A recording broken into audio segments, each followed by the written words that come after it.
Jaisalmer behind, from then on we are in a world without a multiplicity of gods. We could cross Iran, get to the Zagros Mountains, the great road that leads down from the upland plateau of Iran down to the flat baked plains of Iraq. And on that road there is a great temple to the goddess Anahita, Persian goddess derived from the same range of gods that the conquerors who came to India also worshipped. But Anahita's temple, it's abandoned, it's dead. There is no one in Iran who worships that particular warrior goddess.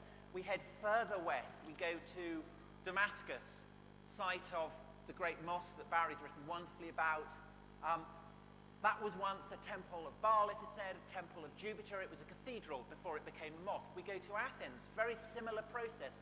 The Parthenon, the great temple of Athena, became a church, became a mosque, and now it is a sterile monument to an age whose patron goddess is irredeemably dead. We go to Rome, the Pantheon, the temple of all the gods, that is now a cathedral, a shrine to a single god.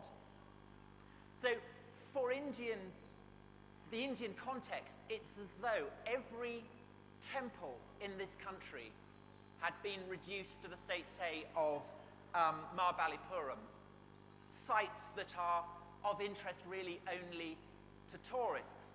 Or it's as if every temple were an Ayodhya, something on which a shrine to a monotheistic god had been raised. And so just as to people from the West coming to India offers a fascinating glimpse of a counterfactual, a world in which in the Middle East or in Europe, perhaps temples to Athena or to Jupiter or to Baal were still to be found amid the churches and the mosques and the synagogues. So also I hope that the discussion that we're going to have over the course of this hour for people in India will be of interest, as well as offering a glimpse of a counterfactual and a sense of the scale, perhaps, of the revolution that the rise of monotheism over the course of the first millennium after the birth of Christ represents. Because I think that it makes sense to talk of a monotheistic revolution. The rise of Christianity, of rabbinical Judaism, and then of Islam is a process that it lasts for about a millennial process, and it left the world as it had existed at the birth of Christ utterly transformed. I would go so far as to say that it is in many ways the most decisive ethical and moral revolution in history. And the fact that today, in the 21st century, billions profess belief in a single God and found their lives on presumptions that stem from that belief can be directly attributed to the revolution that took place in the first Christian millennium. And of course, it begs the question of why did it happen? Why did this convulsive revolution take place? And one very obvious answer to that, one that has been presented both by Christian and by Muslim historians, is that it happened because God wanted to happen. That this revolution took place because the finger of the deity was tracing patterns upon the surface of human affairs. Now that's as may be, but as historians, it's not possible to say it simply happened because a deity wished it to happen. Have to look for other reasons as well. And there is, I think, a very Darwinian reason why the monotheistic revolution happened, why the world was transformed, and that is basically because it worked. It offered something to people that they had not previously had. And I think on its most fundamental level, what, for instance, Christianity offered to the weak, to the poor, to the slave, was a measure of dignity that previous religious dispensations in the Middle East and the Mediterranean had not offered them. These principles, the idea that a duty of care could be owed to the poor, derive from Hebrew, the Jewish traditions, but it was powerfully universalized by Christianity. It was made something that could be applicable to the whole sum of the human race.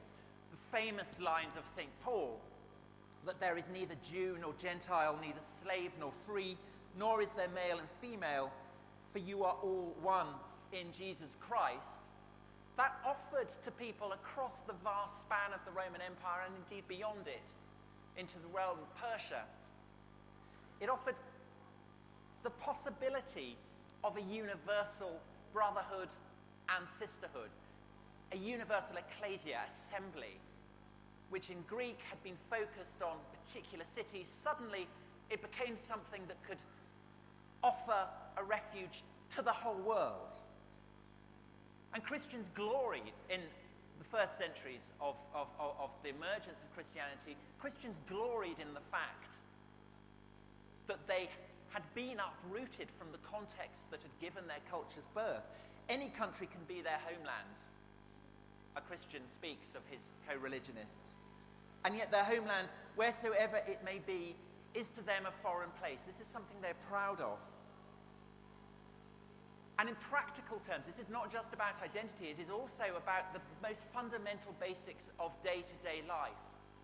Because what the church, as it emerges across all the cities of the Mediterranean and the Middle East, is in essence a welfare state. Provisions are made by the rich for the poor. And once this has established a sense of networks that even emperors can respect. And when Constantine, Roman emperor in the early 4th century, who makes himself the master of the entire Roman world, when he becomes Christian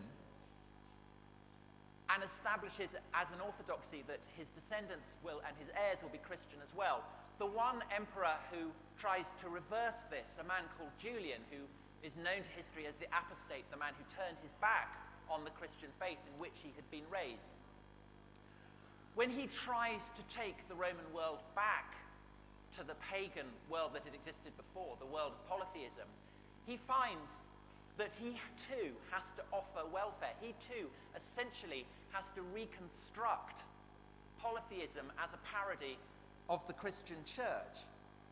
And you can see this transformation in presumptions marked on the very fabric of Roman cities, where the triumphal arches, the arenas in which gladiators had fought and people had been thrown to beasts, vanish from the archaeological record, because now the rich are demonstrating their wealth by giving to the poor and by building hospitals and orphanages and homes for old people. But why did the emperors take an interest in it in the 4th century? It wasn't necessarily because they had been struck by the force of Christian teaching that the poor were worthy of respect. On the contrary, it was because even as Christianity offered something to the poor, to the masses, it also offered something to the elite, and particularly to the people who stood at the very apex of ancient empires. And that was the sense of an identification with a single God who ruled the entire universe. And a Caesar who proclaimed himself the deputy of this universal God could cast himself as well as a universal autocrat. And so there was, in this incredible sense of universalism that Christianity preached, that was available to everyone from Britain to India, there was also scope for emperors to proclaim the universality of their own rule. And so over the course of the 4th, the 5th, the 6th centuries, what happens is that emperors who have seized control of the Christian faith for their own ends are able to fashion something wholly new, what we would call today a religion, a religio. And although we're tempted to apply the word religion to all kinds of different faiths and beliefs and cults, in fact, it's quite specific to what emerges in the 4th and 5th, the 6th centuries with the Christian emperors. Because what they do is to fashion out of a broad range of beliefs a a single orthodoxy, a single way of interpreting the world, a single church. Because up until that point, up until Constantine and his heirs are able to effectively establish an orthodoxy on the Roman world, there had been many Christianities. In fact, it makes more sense to think of it not as a single construct, but as points on a bandwidth. What the Roman emperors do in alliance with the leaders of the Orthodox Christian Church is essentially to compress all the points on that radio bandwidth into a single station. And from that point on, if you want to have Christianity, you have to tune the dial on your radio to get to that single point. Everywhere else is closed off. And this has an impact not just on Christians, but those who have been closed off from it. As I said, it happens to pagans. When Julian tries to renew paganism, he has to think of it as an equivalent of the church. And it has an impact as well on another group of people, the Jews. The temptation has always been to think of Christianity as the daughter of Judaism. It is something that appeals to the pretensions of both Jews who like to see their faith as the primal one and Christians who like to see their faith as a renewal of Judaism. But in fact, as Judaism and Christianity emerged over the course of the Christian period, it makes more sense to think of them not as mother and daughter, but as rival siblings, bred of the same womb. And when the Christian church solidifies, so too does rabbinical Judaism, because the rabbis are able to do what the emperors and the bishops have done, which is to construct a single model of their faith to which all Jews increasingly subscribe. The rabbis, of course, do not have armies at their back. They do not have imperial power. But they do have a notion of law. And their law that they use essentially to construct a model of Jewishness, they have the inheritance of the Hebrew scriptures, what Christians call the Old Testament, the Tanakh. But they also have new corpus of laws that they claim has descended direct from Moses by generation by generation by generation orally, and now at last the rabbis are setting it down on paper and they are transforming what had been an oral law into a written law. And with this written law, they are able to prescribe the limits and the boundaries of what Jewish faith should represent. And so what you have by the 6th century AD essentially are two models, two religions, Christianity, Judaism. And the barricades have gone up around them. And the people who previously had existed in what's no man's land, it's becoming increasingly exposed. So for those Jews, for instance, who existed, who believed that Jesus was the Messiah, for those Christians who held that Christians should continue to follow the law of Moses, that they should be circumcised and obey the dietary restrictions that Moses had prescribed, it becomes increasingly difficult to identify with either Christianity or Judaism. And this is the context, I think, for the emergence of a third great monotheism, that of Islam. Now, there is a challenge in seeing Islam as part of this continuity. And there are two reasons for that, I think. The first is that we tend to think of the break between the Roman world and the Muslim world, the 6th century and the 7th century, a Middle East that was Christian and then a Middle East that is Muslim, as something fundamental. I think we have a sort of sense of the division as being something absolute. But there is also the fact that Islam itself tells a story that is so powerful and has been so influential that it is very hard to imagine any alternative explanation for its emergence. And the story that Islam tells of its emergence into the world is that the revelations of God are given to a prophet, Muhammad, in the depths of a desert, at a vast prophylactic distance from the world of the Near East, the world of Rome, of Persia, of the rabbis, of the Christian bishops. and that the fact that there are biblical prophets, that Jesus, the Virgin, possibly Alexander the Great, Christian martyrs are mentioned within the text of the Quran, that the explanation for this is it derives from God. It does not derive from the influence of the monotheistic world of late antiquity in the Near East. And so this, for the historian, is the great fascination, the great puzzle. To what extent is Islam a break? To what extent is it something radically new? To what extent does it mark the end of what we would call the ancient world in the Middle East and the Mediterranean? And to what extent does it embody continuity? And I think on that cliffhanger, I will hand over.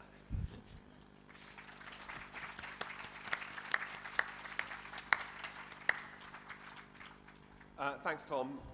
A lot of interesting points for discussion to talk through. Thank you for your clear introduction to the arrival of Islam in the Middle East. Barry, I think if we can jump straight off from the 7th century, sure, that'd be terrific. I should begin by saying this is a fabulous period. I mean, the period between about the 4th and the early 8th century, when the whole world of the Mediterranean and the Near East was reconfigured as far away as Sind, in fact, where the Arabs established themselves in the 8th century. It's a fantastically interesting period in world history. There's a volume on late antiquity that was published in the 1980s in which the authors claimed the foundations of the world that we live in, they were talking about Europe, but the foundations of the world that we live in were laid down in late antiquity, and I have to say I'm mostly in agreement with them. I should also say that it's a very difficult period to write about. It's very complex, it's very layered, there are many different groups, many kinds of things happening. Also, our sources are limited for large periods. For the rise of Islam, for example, we have very few sources. And what this means is that we have significant differences of opinion among historians, among different approaches to understanding the material evidence. I would say, in a discussion on the way here, it's clear that Tom and I have slightly different perspectives on this period, and that's entirely normal. And it's important to realize that the material evidence, the texts and the things that survive from this period support a range of interpretations. And one of the challenges of modern scholarship on this period is both to represent the past in its diversity, but also the diversity of possible approaches in the present, the diversity of scholarship in the present. I think writing about this period also calls into question the ethics of writing history in general. This is a highly contested period because the evidence bears a multiplicity of interpretations. And I think it raises questions about our responsibility in representing pasts that have ramifications in the present. And I don't need to talk about this in India. And I would say I was slightly uncomfortable with the idea that a book on the rise of Islam would be entitled In the Shadow of the Sword, but maybe we can discuss this afterwards. My approach to this period is as a cultural historian, an art historian. I think through things and monuments. And so try to understand what's happening through things and monuments. And the big issue when it comes to the rise of Islam, Islam, of course, is born in the early 7th century. By the end of the 7th century, we have fabulous monuments. We'll see some of them in Damascus and Jerusalem. The big problem, the big issue with this period is how we imagine the relationship between Islam and the cultures that preceded it, the monotheistic cultures in particular, Judaism and Christianity. And the art of Judaism and Christianity. And there's been a lurch from one extreme to the other in terms of the interpretation of this period over the past 20 or 30 years. 20 or 30 years ago, scholars imagined the arrival of Islam as marking a break with the art of late antiquity. If you were to read a book on this period, maybe 30 or 40 years ago, most scholars would accept that late antiquity comes to an end sometime around 600.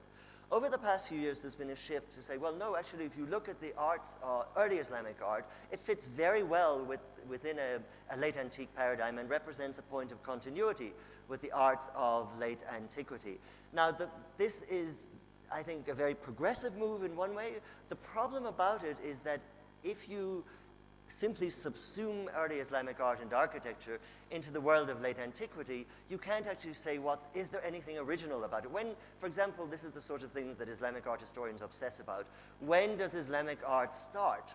If you simply have a continuum with the arts of late antiquity. So I put together some material that maybe addresses some of these questions. The first thing to say is it's important to get a sense of how radically reconfigured the world of late antiquity was with the rise of Islam. You have before you a map that shows how the world was divided. The world of the Near East and the Mediterranean was divided between two superpowers at the time of the rise of Islam. Byzantium, that controlled the Mediterranean world, and Sasanian Iran, that we tend not to think as much about, that controlled a swath of land from what today is Turkey right across to India and Central Asia. If we look at how the world looked a century later, you can see that the Sasanian Empire has completely disappeared, swallowed up into this emerging Islamic empire, the Caliphate, and Byzantium reduced to a rump state. So this is really a radical reconfiguration of the geopolitics of late antiquity. What's interesting in terms of the art history of this period is that we have very little evidence, as Tom discusses in his book, we have very little evidence, material evidence, to document the early decades of Islam. The Prophet dies in 632. We then have a period of intensive conquest where most of North Africa, Palestine, Syria is brought under the control of Muslim armies, but we have very little to document Islam in these early decades. We have things like this was a rock inscription. We have several rock inscriptions. They're still being discovered in Saudi Arabia, in the Hijaz area of western Saudi Arabia, where Mecca and Medina are located. This is an inscription that gives the name of the Caliph Muawiyah. It was Muawiyah in 661 who shifted the center of political power from the Hijaz to Damascus in a move which was to have major ramifications for the Caliphate. So after 661, we have a differentiation between centers of religious authority, which remain in the Hijaz, Mecca and Medina, and center of political gravity, which shifts to Syria, to the eastern Mediterranean and Damascus. One of the problems we have again, as historians of material culture, would have to do with the early history of the Quran, not as the revelation, but as the Mus'haf, the actual codex, the material Quran. And that's a distinction, I think, which is important to make. One of the problems we have is that we don't have a surviving Quran with a date in it until the middle of the 9th century. But as a result of scholarship over the past few decades, there have been enormous leaps forward in trying to understand the early history of the Quran as a material object. And most scholars now would accept that this kind of Quran, you're looking at a bifolium, 2 pages from a Quran, represents the earliest kind of Quran, and it's datable to the 7th century. The revelation was, of course, a verbal revelation that was transmitted verbally until a certain point. We don't know exactly when it was committed to writing. There were, by the way, debates when it was committed to writing as to whether it was appropriate to commit the Quran to writing, one problem being the problem of pollution, for example, from those who would touch the sacred text and were not in a state of ritual purity. When we get to the end of the 7th century, to about 692, we have the Dome of the Rock, and suddenly we have a lot happening. Before I show you some of those things, I'd like to go back to this question of that inheritance from late antiquity, the 2 great superpowers, Byzantium and Sasanian Iran. One of the things that we see in early Islamic art and architecture is a bringing together and a manipulation of the forms inherited from late antiquity, the artistic forms, architectural forms, depictions of architecture, which I'll show you in a moment. And if we were to think about what is original about Islamic art, when do we have Islamic art? One way we might discuss this is in terms of how that inheritance is reconfigured, how elements from that inheritance are taken and put together in really new ways. But before we look at that, I'd like to just make the point that those who were manipulating these traditions of Byzantine, Syrian, Sasanian art were fully aware of their inheritance. And we have evidence for this in things like these. These are 2 painted floors from a palace at a place called Qasr al-Harbi, near Palmyra in the Syrian desert. It's a palace datable to the 720s. It was built for a member of the Umayyad elite, a member of the first Islamic dynasty that was ruling from Damascus at the time this palace was built. What you're looking at are two painted floors. They're really cheap imitation of mosaics. They appeared in a part of the palace that nobody was going to get close enough to actually see that these were cheap knockoffs of mosaics. But what's interesting from our point of view is that they represent two radically different iconographic traditions. If you look on the left, you have a painted floor that shows a personification of the earth, of Gaia, from the classical tradition, surrounded by classical mythical beasts like hippocamps, half horse, half men creatures. If we look on the right, we have scenes of hunting and drinking taken straight from the repertoire of Sasanian royal art. Even the border motifs preserve the integrity of the traditions that they're from. Even the border motifs here, in one case you have a naturalistic scrolling vine, in other case small rosettes. Now this is the kind of minutiae that art historians obsess about.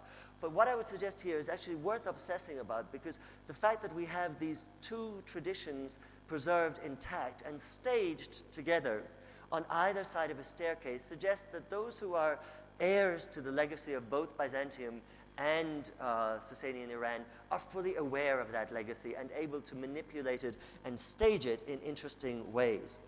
Where things start to really take off, as I said, is in the 690s, when we have the building of the Dome of the Rock, which we'll get to, but also coins. For the first time, coins are struck in the name of the new Muslim dispensation.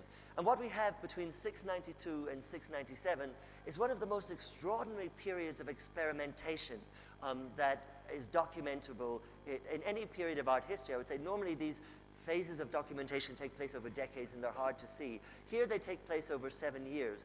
What we start with is the use of a coin which is modeled at the top of the screen, which is modeled on Byzantine precedents. There are slight alterations made to the iconography of Byzantine coins, but the model for the first Islamic coinage is Byzantine. In the second phase, we have a new coin type where we have a standing figure who's usually represented or usually described by scholars as a representation of the Caliph himself, the Caliph Abd al-Malik, who built the Dome of the Rock, who reigned between 685 and 705. If this is in fact Abd al-Malik, this is of course quite interesting because it raises questions about attitudes to images. The third phase of this is in 697, 699, when we have the coin at the bottom of the screen, when images are rejected totally, and a new kind of coin, which has never been seen before in the history of this part of the world, which only uses text, which only uses inscriptions, is introduced for the first time. Now, why this is interesting, this moment between 690 and 700 that we see playing out in the coins, it clearly shows a search for a defining visual identity. And one of the problems the Caliphate had, one of the problems the first Muslim dynasty had, was how to negotiate that inheritance from late antiquity. Because if you simply continue the traditions of late antiquity, you're subsumed into it. It's a problem of identity formation. How do you develop a caliphal art which marks you out as different to what has gone before, and in particular marks you out as different from the other two monotheistic religions, the art of Christianity and the art of Judaism. If you really decide to have a radical break with the past, then you have the problem if you invent a new visual language. It's very hard to invent a new visual language, but if you do so, how do people read your message? How do you have to speak in a language that people understand? And what the Umayyads do, what the first Islamic dynasty do to their patronage of coins, of monuments, of even texts, they manipulate the artistic elements that belong to the world of both Byzantium and late antiquity and put them together in new ways. Let me show you, for example, we'll come back to this in a second. What I want to show you is this. Here we have on the left part of the screen one of the earliest Gospels. It's a 6th century Syrian Gospel. You're looking at a Canon Table. A Canon Table is something that tells you how to find the same passage in different Gospels. There are 4 Gospels, of course, and if you want to find the same passage, it's difficult to know where to look. So you have this kind of collation. And usually the frame that's used for a Canon Table is architectural, arcades such as you see here. This idea was taken up in the earliest Qur'ans. What you see on the right-hand side of the screen are two details from folios of what is one of the earliest surviving Qur'ans. It's probably early 8th century. It's now preserved in St. Petersburg in Russia. There you have the idea of architecture and columns taken up. But if you see, the columns are used in a completely new way, in a way that defies their structural logic. They're rotated through 90 degrees, and their function here is to indicate different chapters, different surahs of the Quran. They're used as different chapter dividers. So what I'm suggesting is that what we see in the illumination of these early Qurans, and of course the figural element is eliminated, so the little birds and the figures that you see in the Gospel don't appear in the Quran manuscript, because very early on a decision was clearly taken to exclude representations of living beings from religious space and religious text. And one way to think about why that decision was made is, again, in relation to this process of identity formation, the problem of how to mark out your sacred space, your sacred text, as different from the sacred space and text of others, of Christians in particular. We see the same processes playing out in architecture. If we look at the jewel in the crown, really, of the imperial building program of the early 8th century, the great Mosque of Damascus, which survives until today. And as Tom said, the site is very interesting. It was the site of a pagan temple, a Christian church, and then a mosque that was built in 705. And many of the pillars that are used in this mosque have been reused 3 or 4 times since late antiquity. Even the outer wall is a wall that was built in antiquity that has simply been used as the outer wall of the mosque. And what we see in the mosque is, again, a kind of manipulation of the architectural forms inherited from late antiquity. If you look at the facade of the prayer hall, you're looking at a courtyard, you then have an entrance into the prayer hall. You'll notice that it has this pedimented facade, which is exactly the same as the facade of Syrian basilical churches, 3-aisled churches that were built in the centuries before this was built in 705. But with basilical churches, you have 3 naves, you have a pedimented facade that leads directly into the nave.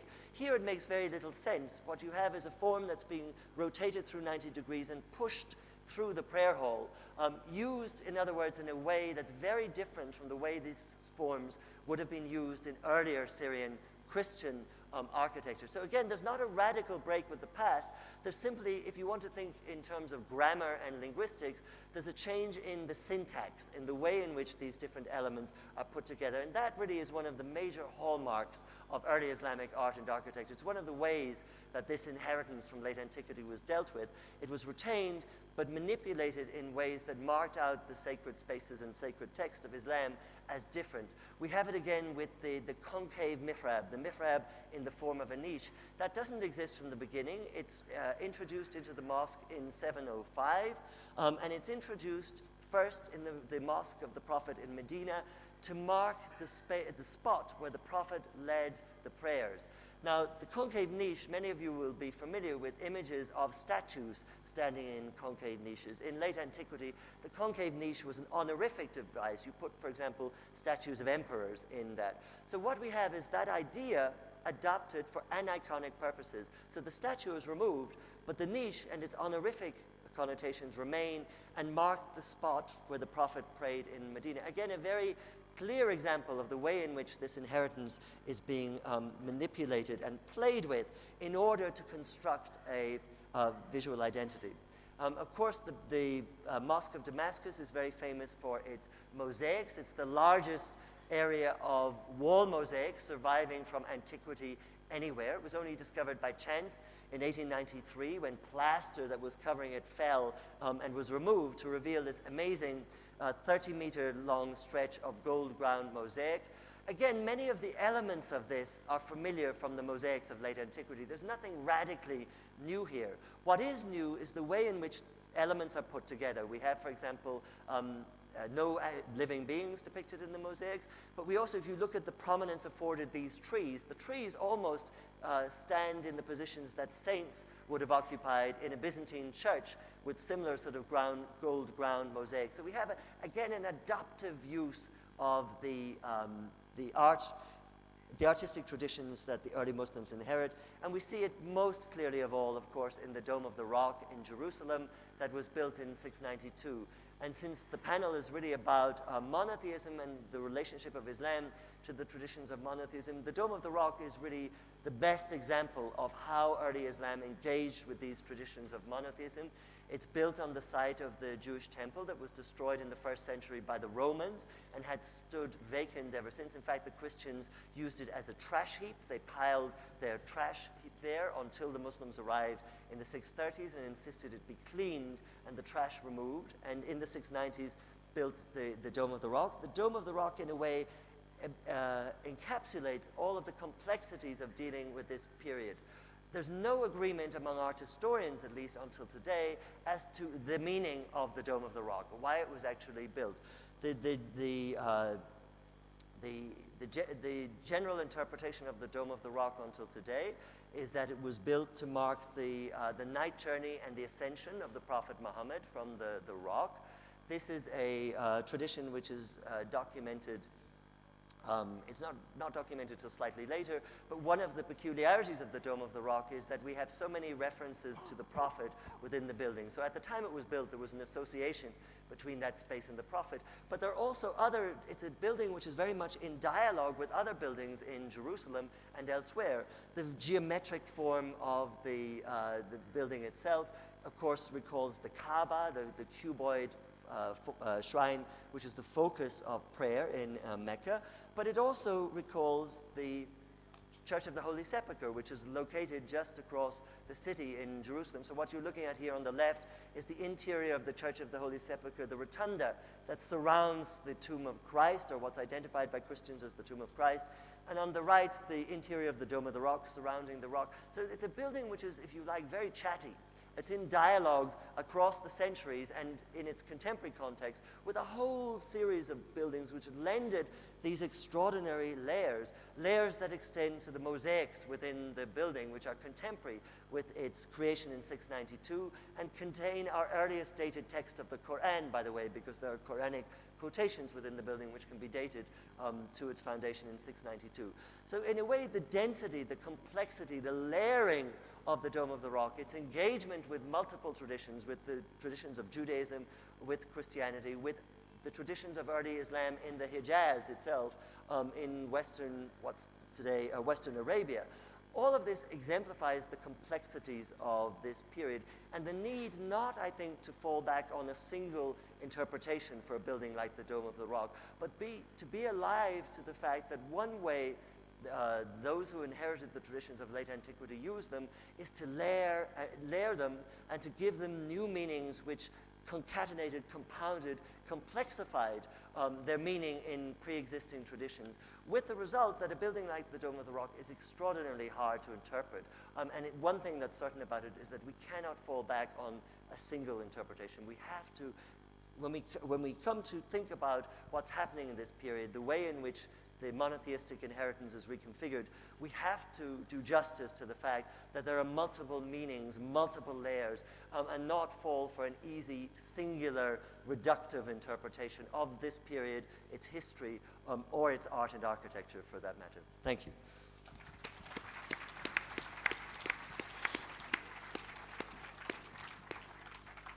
Thank you, Barry, and thank you, Tom, for your presentations. Tom, you're absolutely right in terms of the extreme interest in this period that both Barry and Tom have spoken about. I'm the director of the Center for Byzantine Research at Oxford University, and we have almost nearly 60 senior academics who work on the period of late antiquity, looking at religion, the art, and transmission, and so on and so forth. It's an incredibly vibrant and important topic because of these complexities, rival interpretations, and the importance of getting these histories right. One thing I do think it's important to set out is that we are looking at elite sources. It's important not just to look at visual cultures, we're looking at mosques, palaces, which are entirely unrepresentative in late antiquity as they are today of understanding the United States looking at mansions on Park Avenue. We do need to understand that the local populations who make up the world we're looking at are incredibly pluralistic, and in the same way that we need to be careful how we generalize about the artistic records and the documentary records, we need to be careful how we generalize about empire. One of the things I was struck when we talk about this topic this morning and in general is that one talks about the Sassanid Empire, the Islamic Empire, the Byzantine Empire, as though these are coherent, fixed structures. This is a world that is granular, where there are multiple communities who are completely disconnected from each other, spread across different climatic zones, with different habits, different languages, different customs, different beliefs. And identities, as we know in the modern world, are highly fluid and highly flexible. And where there is military conflict between overlapping political entities, people's identities will shift on a fairly regular basis. And it's important, I think, to underline that even in places like Medina, there was a very important Jewish community at the time of the early 7th century. And in fact, was there? Well, I can do better than that, Tom. Maybe we can talk about that too. But there was certainly an extensive Jewish kingdom in Himyar, in the heel of the Arabian Peninsula in the 6th century, where there were extensive persecutions of the Christian communities. The Arabian Peninsula was filled with disparate beliefs, and even within the Christian communities, and I'm going to ask Tom to start with that, because I don't recognize a united Christian world. The world I work in the Byzantine world and the periphery, we have multiply competing different views about what Christianity means. And I would say the opposite, that where Tom talks of a united Christian world where the emperor, and I think you also would have said the church structure itself is constantly enforcing order, the fact that there are endless church councils trying to provide structure and discipline tells you that there's a lot of off-message activity going on. So why don't you start us there, Tom, about when we talk about monotheism, is it easy to get carried away with the idea that the church, and you don't need to restrict it to the Christian church, with Judaism and the Talmudic tradition and with the Quran, the struggle of these three great monotheistic religions is to keep order? Well, I think that what renders this a particularly challenging issue for historians is, of course, that all these three faiths still have adherents to this day. And the history of Christianity, of Judaism, of Islam is of concern not just to historians, but to believers. And there are, throughout the history of all three monotheisms, the majority opinion has been that the form of these religions are eternal and that they have not evolved. So in the 4th century, Eusebius, who is the biographer of Constantine, first great historian of the church to have survived, he says that the primal religion of mankind was Christianity, and that the Trinity were manifest at the beginning of time. When the rabbis fashion their vast corpus of law, it's fundamentally important to them that this law has descended in a process that they can trace all the way back to Moses, and from Moses from God. And of course, with Islam, although we can see when we look at the Dome of the Rock or the evolution of early coins in the Islamic Empire, we can see a process of evolution. For believing Muslims to imagine that the religion we now recognize as Islam might have evolved over decades and perhaps centuries is problematic. And the fact that there are biblical elements within the Quran would be explained by Muslim orthodoxy by the fact that the Quran is eternal, uncreated, has existed for all time, and that what the echoes that you get in Christianity and Judaism derive from the primal faith, which was Islam. So for all three religions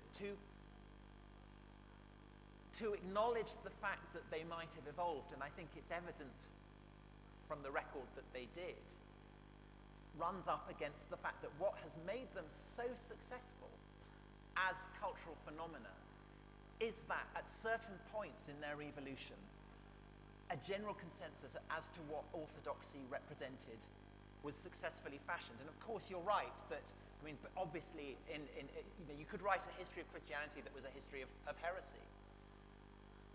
But the fact remains that most Christian denominations today accept the Nicene Creed. Obviously, not all of them do, and not all have done.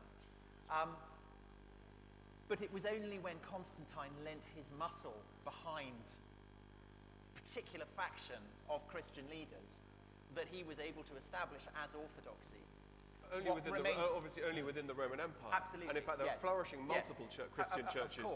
Of course, and also to canonize what became the Christian Bible. And again, there are many different variations on what the Bible is. But fundamentally, certain texts were enshrined, and it was that really. Of course, I mean, there is always. Religions are not. It fundamentally say that religions are not sort of abstract entities. Essentially, religions are dialogues between people at a given moment in time, and a range of texts and traditions that they choose to emphasize and subscribe to. And that, of course, means that they are never stable. Barry, well, I was going to ask if you could take that on by talking about the similarities between these religions, about the borrowings between them. You talk about it from a cultural point, from an artistic visual culture point of view. How about in terms of customs, beliefs, core elements where, in fact, we're looking at religions that are much more similar than sometimes religious scholars want to themselves admit? I think that problem of intra-Christian or intra-Jewish diversity and the push towards the creation of a monolith, you have that problem amplified when it comes to the relationship between the monotheistic religions, because they are in many ways so similar. They share so much. And so from the beginning, I mean, whether it's with Judaism or Christianity, or Islam, Judaism, Christianity, you have this issue of, again, difference, dialectic between similarity and difference. What marks out you as different? And when it comes to doctrinal beliefs or art and architecture, it's a very similar sort of problem. This is why, for example, that certain, if we think of modes of dress, in all three traditions, there are attempts to prescribe certain modes of dress. So Christians should dress like this, Jews should dress like this. I mean, this is very clearly about stratification. And in a way, the work of theologians and jurists in any tradition is about stratification. It's about trying to impose norms that are always subverted in practice, because people live in a complicated, complex material world. But that tension between the life that people live in the material world and the attempt to impose norms that would enforce clear differences, I think is a very important tension, and in many ways a very productive tension. It's in the push and pull between those things. I think that you have new cultural forms emerge, and new ways of thinking, whether it's juridical ways or theological ways or in relation to art and architecture. I think it's in those tensions that we have these moments of productivity. And of course, what Islam has that Christianity and Judaism don't is a consciousness that Jews and Christians exist, and that these are people who have to be negotiated with. And so this would, the fact that there were different religions, both in the Roman and in the Sasanian worlds, was a challenge for emperors who claimed to be deputies of the divine. And so frameworks had to be established by which people who did not belong to the dominant faith could be ordered, could be taxed, could be kept submissive. And the Islamic order applied to the Christians what the Christians had applied to the Jews. And so it's embedded within the very fabric of the Quran, this sort of late antique imperial notion that people who belong to superseded religions should be tolerated, but that they should have to pay for the privilege of being tolerated, and that they should be obliged to confess their submission. And so to that extent, you can see that the Quran is recognizably a late antique text in the way that, say, the Old Testament is, and the New Testament is not. May I bring the discussion back to a second? Peter, you mentioned Arabia at the beginning. I think this is very important because one of the most exciting developments over the past few decades is our knowledge of what's happening in pre-Islamic Arabia has increased exponentially. About 50, 60 years ago, the doyen of the study of Islamic art history, an Englishman called K.A.C. Criswell, wrote, "Arabia at the birth of the Prophet contained nothing worthy of the name of architecture."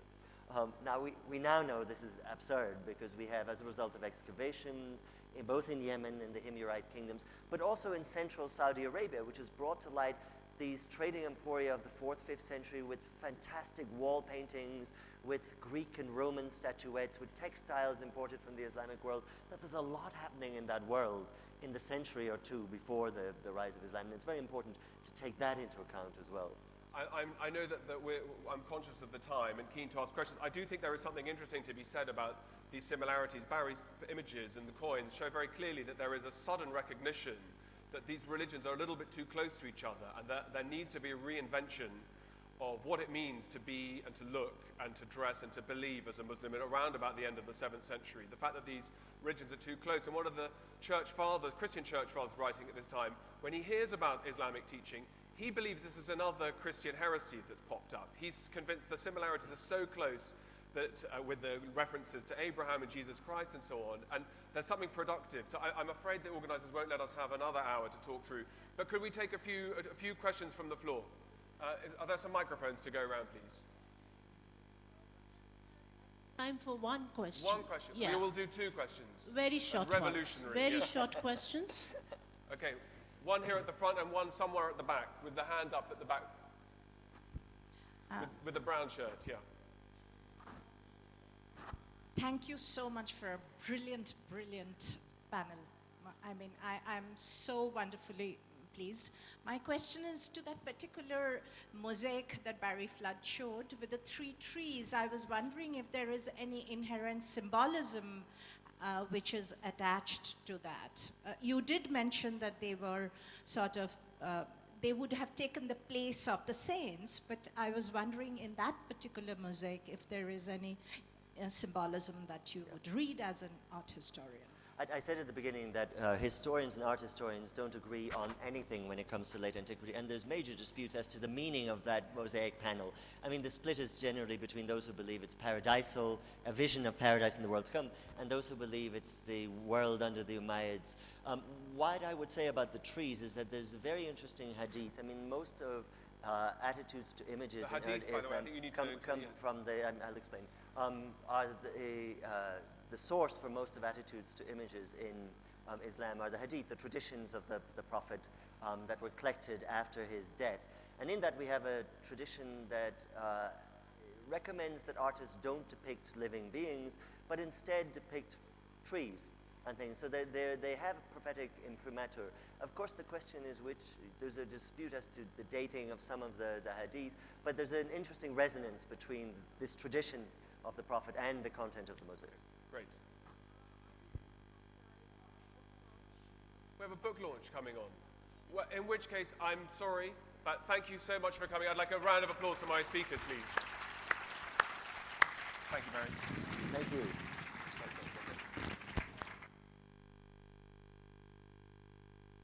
Much for this wonderful session. Sorry we couldn't take any questions, but they'll be at the back. You can converse with them, you can have your questions, and they'll give you answers. We will have the book signing at the book signing area at the back, and please, if you can go back to the tent, authors will be available.